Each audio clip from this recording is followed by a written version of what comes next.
வணக்கம், நான் suryathangaraj. நம்ம சூர்யாஸ் ஹோம்மேட் கேக்ஸ்க்கு ரொம்ப இன்ட்ரெஸ்டிங்கான தீம்ல கேக் ஆர்டர்ஸ் வந்துட்டு இருக்குதுங்க. அந்த வரிசையில் வந்திருக்கிறதா ஒரு பிரியாணி தீம் கேக்.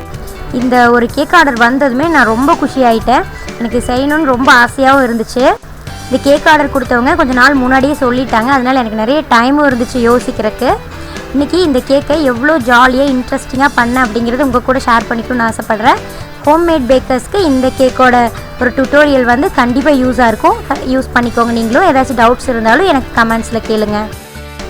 நம்ம பிரியாணி தீம் கேக்குக்கு மேலே டாப்பர்ஸ் மாதிரி போடுறதுக்கு சில திங்ஸ் எல்லாம் நம்ம ரெடி பண்ணணும். இப்போ நான் ரெடி பண்ணிகிட்டு இருக்கிறது வந்து ஆனியன், வெங்காயம் வந்து எப்படி செய்கிறது அப்படிங்கிறத பார்த்துட்ருக்குறோம். அதுக்கு வந்து ஒயிட் கலர் ஃபாண்டன்ட்டும் பர்பிள் கலர் ஃபாண்டன்ட்டும் எடுத்து அதை ஒன்று மேலே ஒன்று நல்லா தேய்ச்சிட்டு அதை ஒட்டிட்டேங்க. லைட்டாக தண்ணி அப்ளை பண்ணிவிட்டு ஒட்டிட்டேன். அதை இந்த மாதிரி ஸ்ட்ரிப்ஸ் மாதிரி கட் பண்ணிகிட்ருக்கிறேன். இதை நம்ம வந்து ஒரு வளையமாக பண்ணிட்டோம்னா நம்மளுக்கு வந்து ஆனியன்ஸை கட் பண்ணி வச்ச மாதிரியே இருக்கும். அது எப்படின்னு இப்போ நீங்கள் பார்க்கலாம். இப்போ நம்ம ஃபாண்டன்ட்டில் எந்த ஒரு ப்ராடக்ட் செய்ய போகிறோம் அப்படின்னாலும் அந்த ப்ராடக்டை நல்லா அப்சர்வ் பண்ணி ஒரு தடவை நல்லா பார்த்துட்டே இருங்க. இப்போ நம்மளுக்கு வந்து ஒரு நல்ல ஐடியா கிடைக்கும். அந்த மாதிரி இப்போ நம்ம ஆனியன்ஸை பார்க்கும்போது மேலே வந்து பர்பிள் கலரில் இருக்கும், அடியில் வந்து பார்த்திங்கன்னா ஒயிட் கலரில் இருக்கும். அந்த ஐடியா படி தான் இதை நான் செஞ்சு பார்த்தேன். ரொம்பவுமே அழகாக வந்துருந்துச்சு. இதை நார்மலாக பார்க்குறத விட இந்த மாதிரி பிளேட்டில் வச்சு பார்க்கும்போது உங்களுக்கு ஒரிஜினல் ஆனியன் மாதிரியே தெரியும். அதுக்கப்புறம் கொஞ்சம் இதெல்லாம் எடுத்து மாதிரி பொடி பொடியாக கட் பண்ணி வச்சுக்கிறேன். இது எதுக்குன்னா நம்ம கிரேவி அப்புறம் ரைத்தா மாதிரியெல்லாம் இருக்கிற மாதிரி கப் கேக்ஸ் பண்ண போகிறேன். அப்புறம் நம்ம பிரியாணி கேக் மேலே தூவறக்கு அதுக்கெலாம் நம்மளுக்கு ஆனியன்ஸ் வேணும் இல்லைங்களா, அதுக்காக நான் இதை வந்து ரெடி பண்ணிகிட்ருக்கிறேன். பிரியாணிக்கு புதினா இல்லைன்னா எப்படிங்க, அதுக்கு வந்து நான் fondant cutter, leaf fondant cutter வச்சு க்ரீன் கலர் ஃபாண்டன்ட்டை தேய்ச்சிட்டு அதை வந்து நான் இப்போ லீஃப் மாதிரி இம்ப்ரெஷன்ஸ் வச்சு எடுத்துகிட்ருக்குறேங்க. இதுதான் நம்ம பிரியாணிக்கு மேலே புதினாவாக யூஸ் பண்ண போகிறோம். இது கொஞ்சம் லைட் க்ரீனாக இருக்குது. கொஞ்சம் ஒரிஜினாலிட்டி வரணும் அப்படிங்கிறக்காக க்ரீன் ஃபுட் கலரை கொஞ்சம் கார்ன்ஃப்ளவர் மாவு கூட மிக்ஸ் பண்ணிவிட்டு தண்ணி மிக்ஸ் பண்ணிட்டு கொஞ்சம் ப்ரஷ் பண்ணும்போது உங்களுக்கு ஒரிஜினாலிட்டியாக தெரியும். இப்போ நான் பண்ணிகிட்ருக்கிறது வந்து எக்குங்க. இது முழு எக்கு அப்படி வச்சு அழகாக தான் இருக்கும். ஆனால் நான் வந்து வைக்க போகிறது ஹாஃப் எக் தான். இப்போ ரெண்டாக கட் பண்ணிவிட்டு இதில் வந்து நான் முட்டையோட மஞ்சள் கரு இருக்கிற மாதிரி எல்லோ கலர் ஃபாண்டன்ட்டை வச்சு ரெடி பண்ணிட்டேன்.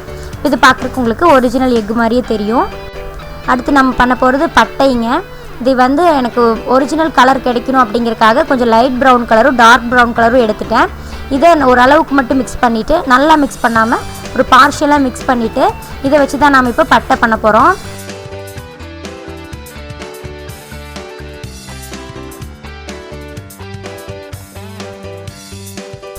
இது இப்படி தேய்ச்சதுக்கப்புறமா ஒரு ஸ்ட்ரிப் மாதிரி கட் பண்ணாலே நான் அந்த ஷேப் வந்துடும் அப்படின்னு நினச்சேங்க. ஆனால் பட்டைங்கிற வந்து கொஞ்சம் சுருள் மாதிரி இருக்கும்ல, அதனால இந்த பென்சிலில் வச்சு இந்த மாதிரி நான் ப்ரெஸ் பண்ணி எடுக்கும்போது கொஞ்சம் அந்த மாதிரி ஷேப்பில் கிடச்சிது. அப்போவுமே ஒரிஜினாலிட்டி வரலைங்க.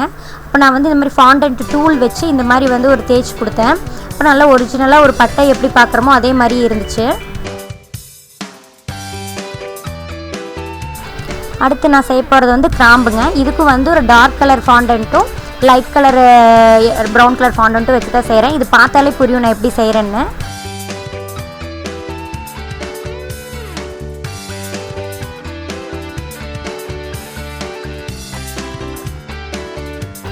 அவ்வளோதாங்க, நம்ம கிராம்பும் ஈஸியாக ரெடி ஆயிடுச்சு.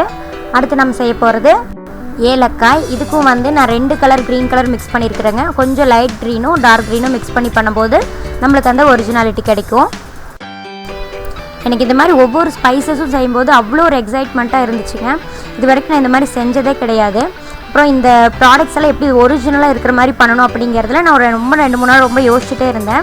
அப்புறம் ஒவ்வொரு பொருளாக நான் வந்து ஒரு ஐடியா பண்ணி செய்யும்போது எனக்கு எல்லாமே ரொம்ப நல்லா வந்துகிட்டே இருந்துச்சு. எனக்கு ரொம்ப குஷி ஆயிடுச்சு. ரொம்ப அழகாக வருது இந்த கேக், வந்து கண்டிப்பாக நம்ம சக்ஸஸ்ஃபுல்லாக பண்ணிடுவோம் அப்படிங்கிற ஒரு நம்பிக்கையே வந்துருச்சு. இப்போ நம்ம பண்ணிகிட்ருக்கிறது முந்திரி பருப்புங்க. இது வந்து பார்த்திங்கன்னா அன்னாசி பூங்க. அன்னாசி பூக்கு வந்து நான் ஃப்ளார் இம்ப்ரெஷன்ஸ் வச்சு அது அன்னாசி பூ மாதிரி பண்ணி எடுத்துகிட்ருக்கிறேன். இப்படி ஒவ்வொரு ஸ்பைசஸாக அப்புறம் வந்து பிரியாணி கேக் மேலே என்னென்னலாம் இருக்குமோ அந்த மாதிரி ஒரு பொருளும் நான் ரெடி பண்ணி எடுத்துட்டேங்க. அதை தான் இந்த பிளேட்டில் வச்சுருக்கிறேன். குருமிளகு, ஏலக்காய், கிராம்பு, பட்டை, அப்புறம் வந்து முந்திரி பருப்பு, முட்டை, புதினா இலை, அன்னாசிப்பூ, பச்சை மிளகா, வெங்காயம், இந்த மாதிரி எல்லாமே நான் ரெடி பண்ணி எடுத்துட்டேன். இப்போ வந்து நம்ம கேக் பண்ணி இதை நம்ம மேலே வச்சிடலாம். அதுக்கு முன்னாடி ஒரு முக்கியமான ஒரு கேரக்டர் செய்ய வேண்டியதாக இருக்குதுங்க. இது வந்து ஒரு ஃபுட் லவரோட கேக்கு. அப்போ அந்த பிரியாணி பாட்டை வந்து கட்டி பிடிச்சிட்ருக்கிற மாதிரி ஒரு பொண்ணு இருக்கணும் அப்படிங்கிற மாதிரி கேட்டிருந்தாங்க. அதுக்கு தான் வந்து ஒரு கேர்ள் மாதிரி நான் பண்ணிகிட்ருக்கிறேன். ஒரு ஃப்ளாட்டாக இருக்கிற ஸ்பேஸை வந்து ஹக் பண்ணுறக்கும் ஒரு பவுல் ஷேப்பில் இருக்கிற ஒரு பார்ட்டை வந்து ஹக் பண்ணுறக்கும் டிஃப்ரெண்ட் இருக்குதுங்க. அப்போ வந்து அந்த டால் வந்து ரொம்ப தள்ளி நிற்கிற மாதிரி இருக்கும். அந்த மாதிரி இருக்கக்கூடாது அப்படிங்கிறக்கா நான் 2-3 செஞ்சு பார்த்து ஃபெயிலியர் ஆயிடுச்சு. எனக்கு நார்மல் கேர்ள் வந்து செஞ்சுருவேன். இது எப்படி இப்படி ஹக் பண்ணுற மாதிரி பண்ணுறது அப்படிங்கிறது கொஞ்சம் குழப்பமாகவே இருந்துச்சு. அப்போ நான் ஒரு ஐடியா பண்ணேன், என்னென்னா அந்த ஃப்ரண்ட் பார்ட்டில் வந்து இந்த ஸ்பேஸ் வந்து ஸ்கர்ட்டில் இருக்குது பார்த்தீங்களா, அதை வந்து ஹாஃபாக கட் பண்ணிவிட்டு இந்த மாதிரி பாடி பார்ட்டை மேலே வச்சுட்டு அதுக்கப்புறம் ஹக் பண்ணும்போது அந்த பவுலோடு அப்படியே சேர்ந்து வந்த மாதிரி இந்த டால் கிடச்சிது. அப்புறம் எனக்கு அந்த கரெக்டான அந்த டாலோட ஷேப் வந்துருச்சுங்க. இப்போ வந்து டாலுக்கு வந்து நான் கால் பண்ணிகிட்ருக்கிறேன். நான் உங்களுக்கு இப்போ காமிச்சிட்ருக்கிறது 2 கால் தாங்க. ஆனால் நான் ஒரு 15 கால் பண்ணியிருப்பேங்க. இதுக்கு செஞ்சு பார்த்து எந்த கால்லையுமே அந்த பொம்மை நிற்கவே இல்லைங்க. என்ன டெக்னிக்னே எனக்கும் புரியல. ஆனால் ஸ்கர்ட் போட்ட மாதிரி இருக்கணும், ஒரு கேர்ள் மாதிரி இருக்கணும். அது பாய் செய்கிறது ரொம்ப ஈஸிங்க. ஏன்னா பேண்ட்டு தானே, 2 பக்கம் 2 கால் வச்சு மேலே ஒரு பாடி பார்ட் வச்சா ஈஸியாக முடிஞ்சிடும். இங்கே வந்து ஸ்கர்ட்டும் இருக்கணும், அதுக்கப்புறம் கால் தெரியணும்.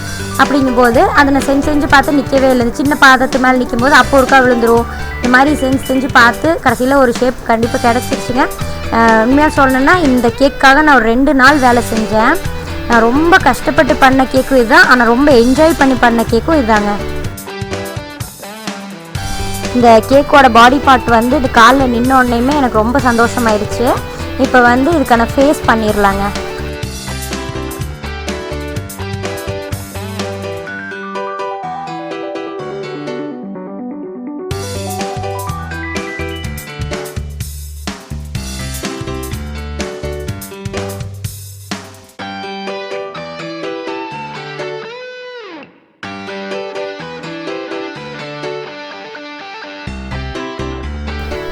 இந்த டாலோட ஃபேஸ் ரியாக்ஷன் எப்படி இருக்கணும்னாங்க, ஒரு நம்மளுக்கு பிடிச்ச ஃபுட்டு பார்த்தா நம்ம எவ்வளோ ஒரு எக்ஸைட்மெண்ட்டாக ஃபீல் பண்ணுவோம் அந்த மாதிரி இருக்கணும்.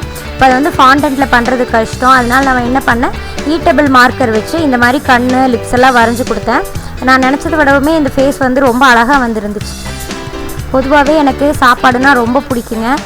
என்ன டென்ஷனாக இருந்தாலும் நான் சாப்பிட்டேன்னா எனக்கு சரியாயிடும். அந்தளவுக்கு எனக்கு சாப்பாடு வந்து எனக்கு ஒரு ஃப்ரெண்டு மாதிரி. பிரியாணி தாங்க அதில் ஃபஸ்ட்டு ஃப்ரெண்டு எனக்கு. அதனால் எனக்கு இந்த கேக் செய்யும்போது நான் எப்படி ஃபீல் பண்ணுவேனோ அந்த மாதிரி இதை வந்து இந்த ஃபேஸில் நான் கொண்டு வந்துருக்கேன்னு நினைக்கிறேன். இந்த ஹெட் பார்ட்டை அப்படியே வந்து அந்த பாடி மேலே வச்சா வந்து ரொம்ப உள்ள அமுகுணமாக இருக்குங்க தலை. இப்போ கழுத்து பண்ணணும். கொஞ்சம் ஃபாண்டன்ட் எடுத்து வச்சுட்டு அதுக்கப்புறம் நான் வந்து ஹெட் பார்ட்டு வச்சேன். அப்புறம் வந்து ஹேர் வந்து லாஸ்ட்டாக இன்சர்ட் பண்ணேன். அதுக்கப்புறம் இந்த டால் பார்க்குறக்கு ரொம்பவுமே க்யூட்டாக அழகாக இருந்துச்சு. இப்போ நாம் பிரியாணி பவுல் பண்ணிடலாங்க. இதுக்கு வந்து நான் வந்து 2 kg கேக், இது 2 kg லேயர்ஸ்க்கான கேக் பண்ணிவிட்டு அதை நான் வந்து ஒரு பவுல் ஷேப்புக்கு கட் பண்ணிகிட்ருக்கிறேன். நார்மலாக எப்பவும் போல் க்ரம் கோட்டிங் முடிச்சுட்டு அதை நான் பவுல் ஷேப்புக்கு இந்த மாதிரி கட் பண்ணி எடுத்தேங்க. இது ரொம்ப ஈஸி தாங்க. கீழே மட்டும் இந்த மாதிரி கிராஸாக கட் பண்ணிவிட்டு இந்த மாதிரி எடுத்தோம்னாலே நம்மளுக்கு பவுல் ஷேப் கிடச்சிரும். இந்த பாட் வந்து நான் ரொம்ப பர்ஃபெக்டான ஷேப்பில் வந்துச்சு அப்படின்னால சொல்ல மாட்டேங்க. பொற்கானம் படத்தில் வர முரளி செஞ்ச பானை மாதிரி தாங்க ஓரளவுக்கு வந்துருந்துச்சு. ஆனால் வந்து ஓகே அப்படி மேனேஜ் பண்ணிக்க அளவுக்கு நான் வந்து கொஞ்சம் மாற்றிட்டேன் ஃபுல் ஐசிங் முடிக்கும்போது. இந்த கேக்கோட ஃப்ளேவர் பார்த்திங்கன்னா சாக்லேட் கேக்கு. நம்ம நார்மலாக பண்ணுற சாக்லேட் ஐசிங்லேயே கொஞ்சம் ரெட் ஃபுட் கலர் மிக்ஸ் பண்ணிவிட்டு நம்ம மேலே ஃபுல்லாக ஐசிங் பண்ணிவிட்டு அப்போ நம்மளுக்கு வந்து பானையோட கலர் மாதிரியே தெரியும் பார்க்குறக்கு. இப்போது பிரியாணி பாட் ரெடி ஆயிடுச்சுங்க. கேமராவில் பார்க்குறக்கு இந்த பாட்டோட கலர் வந்து கொஞ்சம் லைட்டாக இருக்கிற மாதிரி தெரியுது. ஆனால் கொஞ்சம் நல்லா டார்க் கலராகவே வந்துருந்துச்சு. இப்போ நம்ம கட் பண்ணி வச்சுருக்கிற மிச்சம் கேக் இருக்குது பார்த்தீங்களா, அதை வச்சு நம்ம இப்போ வந்து லெக் பீஸ் பண்ணிகிட்ருக்கிறேன். நான்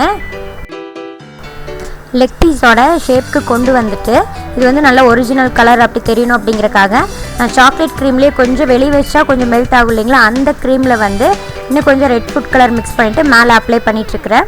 இது வந்து கொஞ்சம் ட்ரை ஆனதுக்கப்புறமா ஃப்ரை பண்ண லெக் பீஸ் எப்படி இருக்குமோ அதே கலருக்கே வந்துடும்.